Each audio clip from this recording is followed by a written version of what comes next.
nous revoici pour le quatrième épisode de Trahir pour exister, en quête d'identité. Dans cet épisode, je vais revenir sur ce que j'ai dit concernant mes années de dépression, avec pour déclencheur la maladie. C'est ce qui a donné de la puissance à tous mes traumas qui ont toujours été là. Mais j'avais la force mentale suffisante et une ambition assez forte pour tenir le coup car je savais où je voulais aller et c'était très très loin de chez moi. Et j'avais presque réussi à le faire. Mais la maladie m'a pris, ce qui m'a fait tenir jusque-là. Je n'avais plus d'ambition et je n'avais plus de direction. Et je revenais chez moi, en plus, malade. Double punition. Pourquoi est-ce que je cherchais à tout prix à fuir de chez moi? Bon, c'est là qu'on va rentrer dans mon histoire. Celle dont je n'aime pas trop parler parce que c'est encore frais pour moi. Mais vous comprendrez peut-être un peu plus mon intérêt pour ce type de discussion. Et en vrai, je me demande même si mes potes sont au courant de l'entièreté de mon histoire. J'en parle pas trop, tu vois, je suis un gars en plus, et je trouve qu'entre mecs, on discute pas trop de ces choses-là, même si ça nous ferait du bien, je pense. Les mentalités vont changer, mais c'est vrai qu'on parle pas trop des traumas, des trucs comme ça. Et puis, on est là pour soutenir, être là, même si on dit pas grand-chose, mais on est là. Mais on parle pas trop des sentiments, des trucs comme ça. Donc, si jamais ils tombent dessus, peut-être qu'ils apprendront également des choses, ou peut-être que je leur ai dit, mais ça fait tellement longtemps qu'ils ont dû oublier. J'ai grandi dans une famille plutôt atypique. Mon père, que j'appelle également le père ou le géniteur, parce que être père, c'est un vrai métier, hein, c'est quelque chose, c'est pas juste donner son sperme, hein. Il a eu plusieurs partenaires avant de rencontrer ma mère, et officiellement, je ne suis au courant que de deux femmes avec qui il a eu une fille à chaque fois. Donc j'ai deux demi-sœurs plus âgées que moi, de femmes différentes. Elles sont un peu plus âgées l'une que l'autre, mais je sais pas combien d'années. Parce que j'ai pas cherché à les contacter de mon côté, même si lui, le père, a quand même cherché à quelques reprises, pendant qu'on vivait encore ensemble, à nous, à faire en sorte qu'on rentre en contact. Mais j'ai toujours refusé. Et après, c'est ma mère qui est rentrée dans le tableau, et je suis né, moi, un beau jour de juin 1993, Gemini Power. Voilà. Premier garçon, du coup. Je crois, hein. Ça se trouve qu'il a eu encore d'autres personnes avant mes deux grandes demi-sœurs, mais si c'est le cas, je n'en sais strictement rien. Mais je ne pense pas. Et après, je sais pas vraiment ce qui s'est passé parce que j'ai que la version de ma mère. Mais en gros, entre-temps, il entretenait une double liaison. Il a rencontré une autre femme. Je sais pas à quel moment ça s'est fait ou quoi que ce soit, mais j'ai une demi-sœur qui est née en novembre de la même année, 1993. Après, vous me direz, l'histoire aurait pu s'arrêter là, une fois qu'elle a découvert, etc., etc.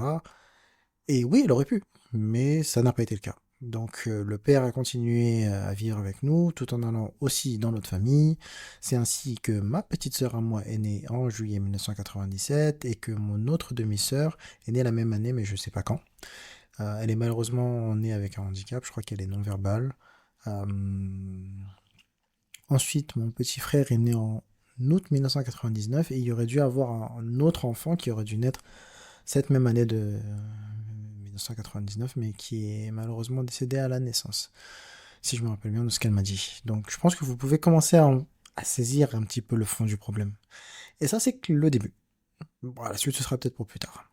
Et même si je suis pas en contact avec les personnes de cette autre famille qu'on suit en même temps, et même les deux demi-sœurs plus âgées que moi, parce que j'en ai pas envie, je n'en veux pas aux enfants, parce qu'on n'a fait que naître et on n'a pas décidé de notre famille. On est pour moi juste innocent et victime des actes de cette personne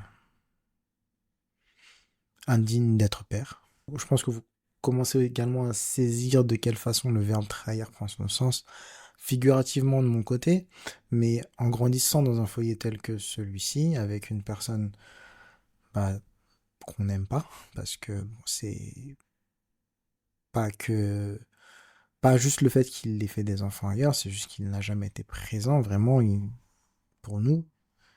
Il n'a jamais rien fait pour nous, il ne nous a jamais rien payé. Ça a toujours été ma mère qui a fait en sorte qu'on puisse avoir tout ce qu'on voulait. On n'a jamais manqué de rien. On n'était pas riches, enfin on était pauvres. Mais vu qu'on vivait en cité, on était entouré d'autres personnes qui étaient pauvres aussi, donc on le ressentait différemment.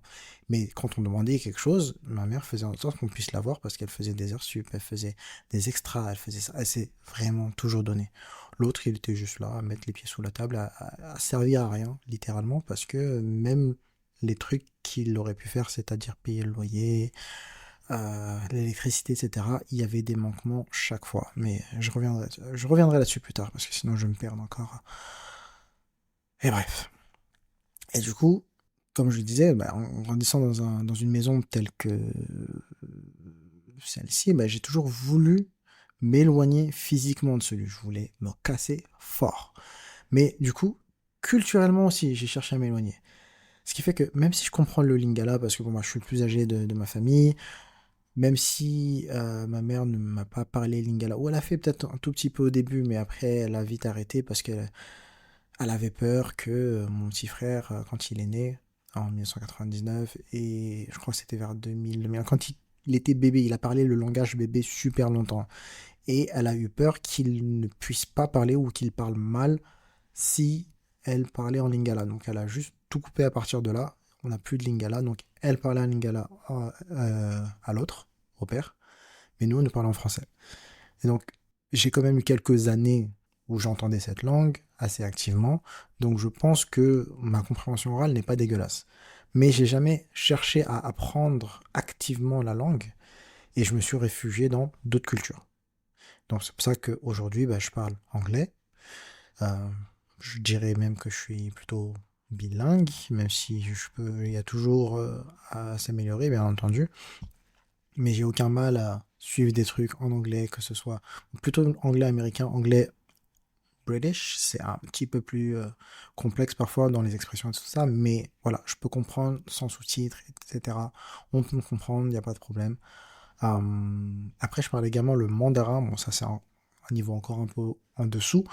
Euh, mais voilà, c'était ma LV2 et ça m'a pas lâché depuis et je fais en sorte de ne pas l'oublier. Mais voilà, pas de lingala à l'horizon. Et après, il y a des personnes, hein, des Congolais français. J'ai pas trop eu la remarque. Quand je dis que je parle pas lingala ou quoi que ce soit, c'est plus des gens du pays même qui me font ce type de remarques, j'ai remarqué. Et ils sont pas gênés pour me dire que voilà, enfin tu devrais nanana nanana sans forcément connaître mon histoire et la raison pour laquelle je n'ai pas envie d'apprendre cette langue parce que je cherche à m'éloigner de cette culture. Laissez-moi le temps de guérir. On verra plus tard. Bref, mais ça c'est une histoire pour une prochaine fois.